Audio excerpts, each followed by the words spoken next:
Hey everybody, we're doing another episode of Indie Reads Aloud. I'm having such a good time. So we're back again with Samantha Bryant, and I say that in the best of circumstances because Samantha has become one of my new favorite people on the planet because she writes really fun superhero novels that I don't have to feel guilty about laughing out loud at. Super, super fun. So, Samantha, welcome back. I'm so glad you're here. Thanks again for having me. Always good to be here. You are always welcome. So, Well, every time you write a new book, just come back. oh, I'll take you up on that. I'm all right with that. So, today we're going to be reading Be the Change Menopausal Superheroes, Book 4. Yes. So, if those of you who are writers out there in the world know that there's this arc that kind of goes up like a roller coaster, and it kind of hangs at the top where you're not sure if it's going to fall backwards or go frontwards, and then it does eventually go frontwards. So we are now in that frontwards downward Right. Trying to momentum head part, towards the very exciting ending. the very exciting ending. Um, or the ending that makes us all say, okay, we're not done yet. We want more of this. So, and we'll talk about that in a minute. But so this is book 4 of this really wonderful series that you've written. I'm kind of a little disappointed that you waited so late in life to write because I'm thinking you might have had a ton of really great stories in your 30s.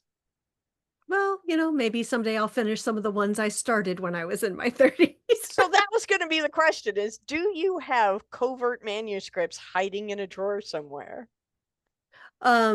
Yeah, I've got things that were I have one novel that I finished completely, even took it out on submission and all of that kind of stuff that I've since put in a drawer. It was more of a literary fiction kind of Okay. piece called His Other Mother. Um, and I might come back around to that one someday. It's just, once I got to a certain point of frustration with the whole submission process, and Yeah. then I started writing these, and I got somewhere with these, and then it was 10 years later because that's how long it took me to write the whole series. So we'll see what I'm doing next. Yeah, I think you're doing really well because I've been working on a single novel for almost 4 years now. Yeah, So that first one, congratulations. that first one did take me 4 years. And most of the Menopausal Superheroes series took me a year to a year and a half per book, but the last one took me like 3 years. Oh, yeah. Well, you have to tie things up and knit Yeah, them last book is together, a whole and different challenge. I you guess have if to, I get to come back to talk about that one, we'll talk about that one. you have to sew the satin on the edges, and that takes a little bit of detail work. It does, and I have arthritis. Yeah. I get it. I get it. So what do you find is your biggest, I hate the word challenge because everybody uses it interchangeably. Sometimes a challenge is a good thing and sometimes it's not. Mhm. So I guess my question is, what was the what was the moment, or have you found a moment in this series where you felt like you were walking in cement sneakers? Um, when I got to the final book, it felt that way sometimes because I think my characters did not want to go. They did Aha. I wanted this to be a 5 book series and be Okay. done with it and then write some other things. But I think part of it was they didn't want to go. So they kept throwing ideas at me that would make it so it couldn't be just one more book, right? That it would have to be 2 more books or 3 more books. Right. And then I didn't do a good job of keeping what they call a Bible. When you're Mm-hmm. when you're writing a series, the idea Yep. is that you should keep a record of all those little details that are going to keep coming back up. Three by Like, five cards, something, right? right. Yeah. And I really didn't do a good job with that note-taking part. So whenever I sat down to write another in the series, the first thing I had to do was read the first however many books. So to write book 3, I read book 1 and book 2 again. To write book 4, I read book 1, 2, and 3 again, and Wow. so on. Trying to read them like I'm a student studying something rather than like I wrote it, and Right. making all kinds of notes about like, okay, so what questions were left hanging? What would be the obvious threads to pick back up? And then, in the middle of writing book 4, I'd be like, oh shoot, what was Linda's youngest daughter's name? Yeah. Right. Yeah, and I'd have to go back and find that, which is a nice thing about having your own books on an e-reader, because if I could think of a Oh, search you can phrase, highlight them. yes, Yeah. yeah, I'm going to use that. That's brilliant. Good yeah. idea. Good idea. So in this series, we have not yet, in the pieces that you've read, I don't know if they're in there waiting for us to discover them, but in the pieces you've read so far, I haven't really found a supportive sidekick character. And by that, I mean in the latest Superman animated thing that I saw with my son, he had a dog, Mhm. right? Um, and there are some other superhero situations, comics and non, where they have animal sidekicks or they have younger wannabe, almost that Spider-Man's already Spider-Man, but with Iron Man, he could be so much more. So he ends up kind of being a subplot character to his own story. Right. So I'm wondering if you have written in any of those kinds of subplot sidekick kind of characters. Not in the sense of like they have a dog or they have a trainee or a mentee or something like that exactly. But the whole series is largely about relationships Mm-hmm. and networks and how important our friendship and wider relationship networks are to us. And so you've got things like Linda's husband, David, is very important in her part of the story. And Patricia has an intern who later becomes her girlfriend and also comes to work for the superhero organization. So Susie becomes really important like that to Patricia. And then you've got a character who comes in the second book named Sally Ann, who mentors Jessica, Flygirl. So a lot of these relationships are in there, but I wouldn't say there's no like Robin to my Batman or something like Right. Yeah, right. that's what I was thinking. Yeah. Okay. Cool. That's actually kind of a neat difference because you don't really have any wholly, I hate the word, but wholly subservient characters. Everybody's kind of on a level playing field, all kind of working in concert with one another. Well, and I also think I didn't need a Robin for a Batman because I didn't write a Batman in the first place. I didn't write a lone, brooding hero. None of them. Right. Patricia, who's the least friendly, most broody of them all, is still not as alone as she would like to believe she is.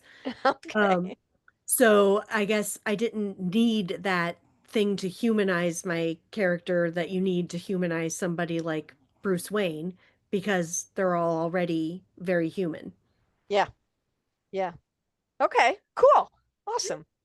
Yet another aspect that makes your book so delightfully different. Oh, thank you. So cool.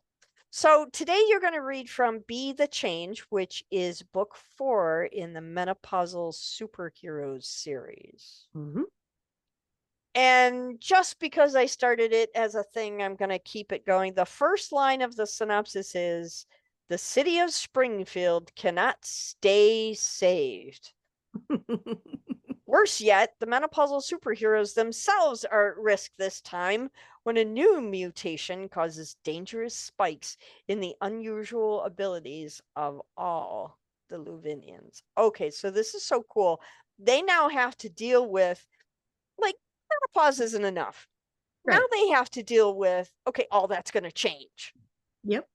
So you're really beating your characters up in this book. Well, it's very much a superhero thing to have your hero, once they're well established, have to face something different about their powers. Well, sure, Right, because then like they wouldn't be losing them superheroes. temporarily I, or developing new ones or a different triggering mechanism or it depends on what kind of powers they have. yeah.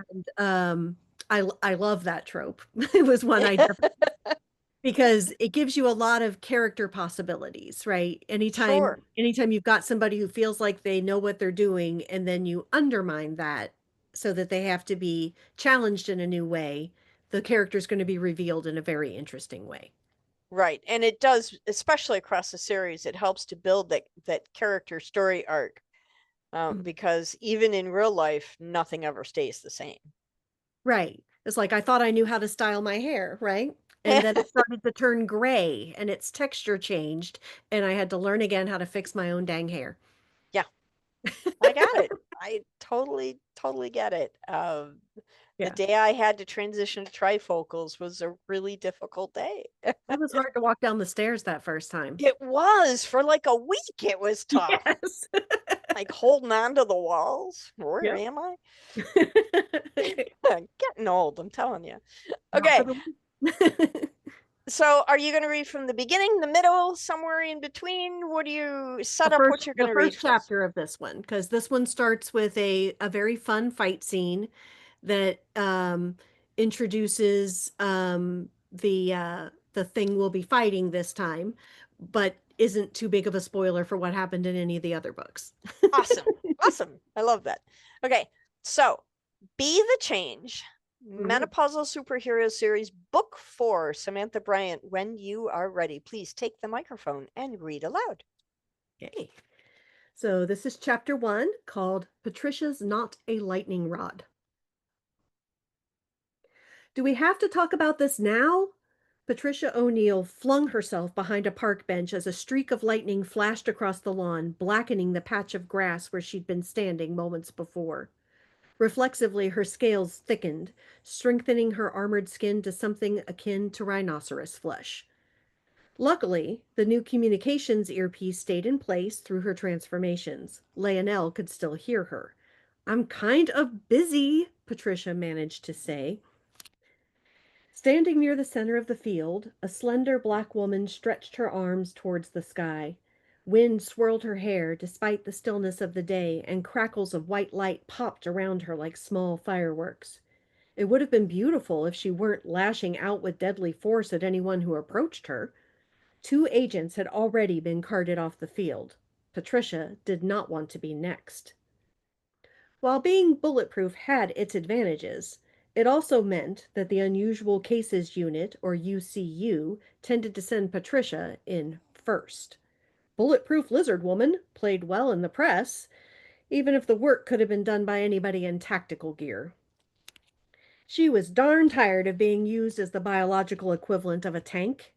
Bullet impacts still stung, and if the weapon was powerful enough, sometimes she bruised. She didn't even know for sure how much her armored flesh would protect her if she took a hit from this lightning flinging woman. So far, she'd managed not to get burned, but a nearby park bench hadn't made it through in one piece. Patricia considered her next move as the woman's hands began to glow with a bluish light again. You coming? She growled into the headset. The plan had been simple enough. She would draw the lightning wielding woman's attention, while Leonel and the rest of the agents took up positions behind her. Someone would trank her, and then they'd get her back to UCU for containment. Not much different from relocating an angry bear that wandered into the picnic grounds, if bears shot lightning at you. But Patricia had been dodging the woman's attacks too long, and she was tiring. Ducking her head, she bent into a crouch. Running away had not proven effective. The woman was burning the grass and destroying the furniture and statuary. Time to go on the offensive. Patricia leapt from her hiding place, screaming a wordless battle cry, and ran towards the woman at full speed, the earth trembling beneath the heft of her fully transformed body, her vision reduced to blobs of color and movement. She'd tackle the woman and hope her scales would protect her from the worst of the electricity. The woman, apparently stunned by the sudden attack from the person she'd been flinging electricity at for several minutes, gaped, glowing hands held at the ready. Patricia picked up speed and bent so she would strike her shoulder against the woman's middle. She was nearly there when the target slumped to the ground, collapsing in a heap. Patricia threw herself to the side, unable to stop her forward momentum and not wanting to trample the now unconscious woman. As she careened towards the tree line, Patricia hoped she wouldn't make the op-ed page again for destruction of public property during crime fighting. The gazebo had not been her fault. Then she collided with something. Not a tree, but nearly as solid. Something that exclaimed in Spanish when she barreled into it. Something that smelled suspiciously of spicy aftershave. After they skidded to a stop, Leonel's arm wrapped around Patricia's body like a tango dancer's. Leonel Fuerte Alvarez spun away from her with a dancing flourish and took a bow. And you said you couldn't dance. Patricia grunted, bending at the waist to catch her breath. The man infuriated her, but she was darn glad he'd been there to catch her. But she'd never tell him that. What took you so long? Ten un poco de paciencia, Patricia, he said. We had to get the civilians out of the way first. You sure took your time about it. I was the one having to outrun lightning, you know. Dusting bits of dirt off his hands, Fuerte cocked his head at Patricia, concern pressing his mouth into a flat line, his ridiculous red shirt and gold mask shining in the sunlight. Sometimes his history showed. Looking at him, you'd never guess he'd spent the first 48 years of his life as a woman until Dr. Lou's soap had transformed him into a super strong man. But when angry or disappointed, the shadow of his former self loomed large. Though his eyebrows were hidden by the half-sun mask, Patricia could tell one was still raised.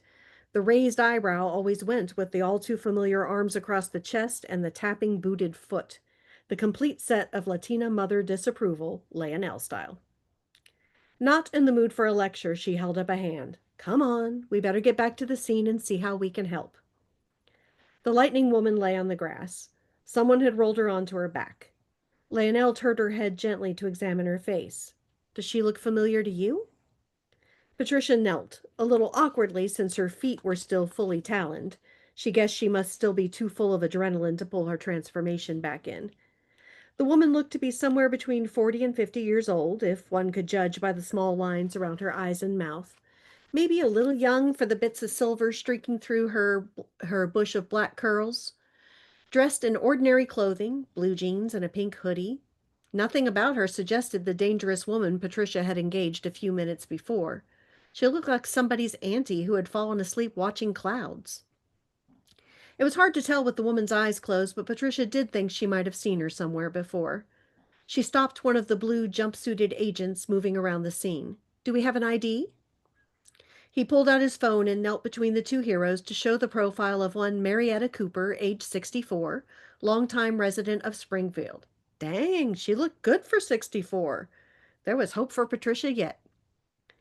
The blue star in the corner of the screen marked the woman as someone the UCU had been monitoring for power manifestations, or as they called it amongst themselves, potential freakiness. The agent clicked the star for more information, and they read that Miss Cooper had low-level electrical powers, sometimes resulting in surges that blew out her apartment lights or destroyed her electronics. Low level, huh? Patricia huffed out a frustrated breath. Her electricity didn't feel low level when it singed my hair and stung my nose with ozone. The agent nodded. I guess something changed. A strange feeling roiled in Patricia's guts. Yeah, I guess something did. She got to her taloned feet, turning to make her way back to the transport. She'd gotten a few yards away before Leonel called after her. Wait! Patricia's shoulders slumped, spikes waggling. She really wasn't in the mood to talk about her lack of patience and the importance of being a team player. She wanted to get a shower and maybe pop in to see Susie since she'd missed their lunch date to handle this situation. Leonel stopped by her side. Well? Well, what? Patricia blinked at him, twice, once with each set of eyelids. What about the bachelorette party? Ah, yes, tonight after work, for Jessica Flygirl Rourke, about to marry Walter Peoples, the head of research. She'd been teasing Leonel all morning, threatening not to attend. He'd been shocked at the idea that a bridesmaid would skip the celebration. They were arguing about it over comms when the fight kicked up a notch and they'd had to quit talking. Patricia sighed, feigning reluctance. All right, yes, I'll come to Jessica's bachelorette party. She'd always intended to go anyway. Her girlfriend Susie would hardly have allowed her to skip the girls' night celebration of their friend and colleague. Plus, Susie dancing? She wouldn't miss an opportunity to watch Susie when the music took her. Too sexy. But it had been fun to let Fuerte think she would refuse. A wide grin spread across Fuerte's face, but before he could say anything, Patricia raised a green, scaly hand. But I'm not wearing matching t-shirts, a stupid hat, or a lei. Fuerte smacked a hand down on her shoulder, avoiding the yellow spikes sprouting from her armored flesh. That's all right. We're getting tiaras. He turned and started jogging towards the UCU van, leaving her to follow. She called after him, A tiara is still a hat! And that's the end of chapter 1. Oh my gosh. Okay, now I know it's going to be a spoiler, but I have to know what happened to the gazebo. It's just in another fight, she destroyed a gazebo. She got thrown into it, right? And her body destroyed it. And it got some negative press coverage. Huh. Patricia's always, of all of them, she's the one who's not popular with the press. And articles about her in the paper always say something like Lizard Woman destroys another statue or whatever, rather than So, focusing on that she saved somebody. yeah, so it's like picking on Godzilla for being big, right? Right, Yeah. exactly. And, and she's right. The gazebo was not her fault. She got thrown into it. How is Right. she in control of where she got thrown? Right. Yeah. Yeah. After all, it's she's not the one who can fly. So, Right. Yeah. right. So much fun. Oh my gosh. And yes, Atira is still hat in my Yes, book. I agree. So, although I don't know, funny hats are kind of they can be good sometimes. Yeah, but Patricia's trying to be dignified. Oh, right, because she's a lizard. Right. So she has And that's so dignified. a dignified lizard. Makes perfect sense. Well, back before she was a lizard, she was the vice president of marketing. Okay. I suppose if I have to remember that part, I think it's more fun to remember her as a lizard, but I'm so glad we got to do this again. Oh my gosh. So much fun. Um what was your favorite part of this book so that when we start to read it we can watch for it? Well, I've been having a lot of fun building up the romance of Flygirl, Jessica Rourke, and the head of science at the UCU, Walter Peoples. So it was really fun to bring that up. Later, you do actually get to see the wedding shower, So and they get there happily ever after. not without trouble. Within this book, though. Okay. But you see, there's another book after this one. Well, I don't think that I would expect it to be the stereotypical romance happily ever after because Right. after all they are superheroes and stuff Ever happens. after is pretty short in superhero life. The next challenge Yes, is always right there. right. Yeah. So it's happily for right now. Happily for this book. Yeah. Awesome. I am having so much fun having you on the program. This is such a delight. Thank you so much for coming back again. And we still Absolutely. have more, so you'll be back later. Absolutely. There's one more Okay. novel still. And then you've got novellas and you've got short stories, I and do. there's more material we get to enjoy. Absolutely. Awesome. Thank you so much for coming back, Samantha. Absolutely. Thanks for having me.